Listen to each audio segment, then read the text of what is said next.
How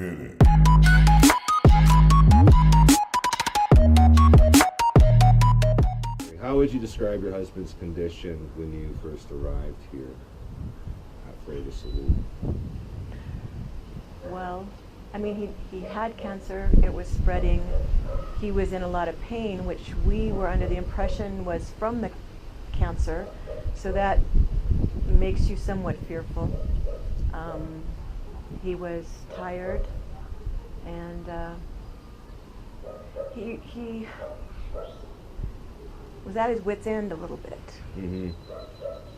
What was he like at home before you got here? Like within the first week before you guys left to come to Mexico? Tired and in pain most of the time. And it's been a relief to find out.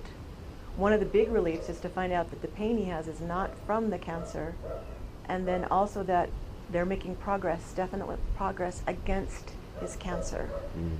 And the protocols that he's been going through have been draining for him, but the food that he's been eating and the process of learning healthy foods and only, this very specific cancer fighting type foods have helped him tremendously, I think. It's been a real blessing for him. And that leads into 2.5 weeks now is about how long. Actually, you guys have been here 3 weeks because you came early, correct? Yeah, but they weren't doing only maybe one or two of the protocols right, because the clinic was It closed. was mainly to take care of his teeth, which was another issue. Teeth, and that we did a little papimi and that sort of thing. Right. And the food. Food. I was going to ask you, what are your feelings on what's available here at the clinic for Steve? Oh, I think it's excellent. I mean, the process has been amazing. Things that we've never even heard of in the States that they're doing almost every day for him, and some of them they're 3 times a week. And the training from Tony, the nutritionist and stuff, on what kind of things to eat and why you eat them, and from Mary, why you do the protocols you do, what they do in your body, has been wonderful. Wow. I think I'm going home healthier, and I know he's healthier. Mm-hmm. And it's helping you lose weight and getting the exercise, and he now is starting to feel more like maybe getting up and doing some exercise because he was just too exhausted. Mm-hmm. It was just too hard. He just couldn't do it. Right. They can be some draining days, I can imagine. Yeah. Well, we're going to be hanging on to Steve for how long now? 2 more weeks. 2 more weeks? Mm-hmm. Okay. And he's had his injections of the stem cells. Yes. Couldn't think of the word. Right. Stem cells, and we're really hoping that will boost his energy as well, because things will be healing, as well as fighting the cancer in his body. And we're going to talk to Steve about that real shortly and monitor any progression from yesterday. Well, and finding the thing, we'd never heard of feeds for cancer before we came here. That was never brought up with anybody except here at the clinic and with Mary.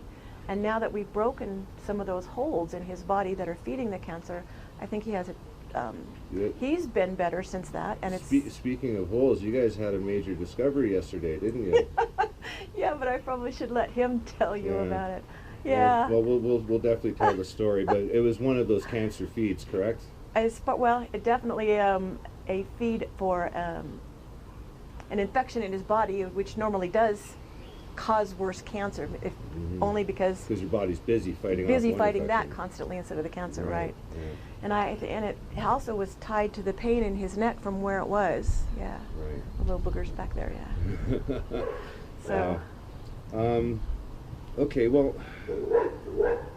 that's mostly it for now. I just wanted to ask you what your main concerns moving forward might be, like from today forward. You're leaving us tomorrow, unfortunately. Right.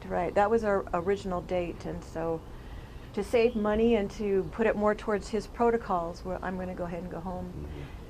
But I think just continuing. I had to learn all these new recipes and all these new foods to eat, besides just vegetables that we had been basically living on. And I think that will continue to help him and help his body stay in the condition it is now when we go home to fight the cancer continually, if it is still there. And I think getting rid of the pain, because that's so draining, it doesn't enable him to give his body to give the full force of fighting the cancer. So those would be the two things, is just sticking with what we know works to help him. And there's been so much evidence of this type of a diet and these protocols helping people get rid of their cancer completely, not just slowing it down like they can do in the United States. It's So like we're it's- very hopeful It's that allowing the body to heal itself. do Really. what it's supposed to do, right? Yeah, exactly, Right. exactly. And I think that's the biggest mistake that the pharmaceutical companies make, is that they're trying to synthesize or recreate the body's natural functions and then sell it to you. And we can't do it as well as our body naturally can. There's just no way. Absolutely, absolutely. And being really careful about not putting sugars and things that turn into sugars in your body, especially when you've got cancer, and the healthy foods, not processed foods. It's just been an amazing learning curve for us. I mean, we knew we were supposed to be eating just mainly vegetables and a little bit of fruit, and we were, but this is a whole different genre of stuff. Right. And it's amazing. So, gonna Well, get the whole family on it. No kidding. Well, I'd love to thank you, Crystal, and look forward to talking to you again in the near future. And we'll be getting Steve in front of the camera as well. Great, and we're just very happy we came. It's very uplifting here. Very awesome. caring, very, very wonderful. And this dog loves my armpit. Just getting his She nose has to be right in the in there, camera. right in there. Just,